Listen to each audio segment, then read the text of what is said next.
Ой, сегодня купили новый чайник в Эльдорадо. Вот такой вот Скарлетт. Сейчас его достаем, смотрим, что. Так, значит, вот это вот у нас подставка идет. Шнур не очень большой, наверное, сантиметров 50.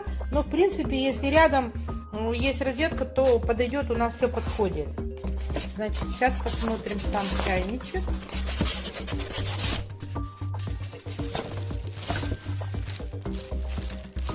Вот такой красивый, классный чайник. Стекло белый. Сейчас включим, посмотрим, что получится. Нальем воды. Но вообще вот так внешне мне нравится. Вот так вот крышка открывается легко. Чайник легкий сам по себе, 2-литровый.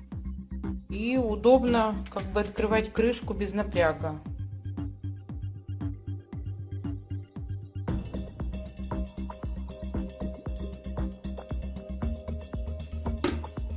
Смотрим, сейчас включим. О! Еще и помимо того, что удобно, еще и красиво. Ну, сейчас проверим на запах и воду, и вообще, как быстро он вскипятится.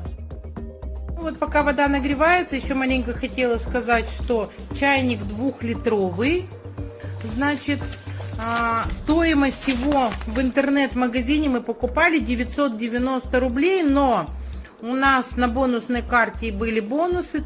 С учетом бонусов получилась стоимость 693 рубля. Ну, я думаю, что свою стоимость он точно оправдывает. Ну, вот вода закипает. В инструкции написано было, что если полностью чайник полный 2 литра, 4 минуты. Сейчас у нас было налито 1,2 литра. И вот он закипел, прошло меньше 2 минут. Все, сейчас должен выключиться.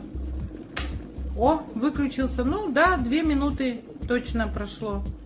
Все нормально. Сейчас посмотрим, как чайник пахнет. Нет, вода. А то иногда бывает, что запах остается пластмассы.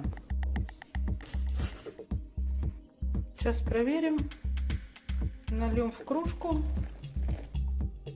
Кипяточек.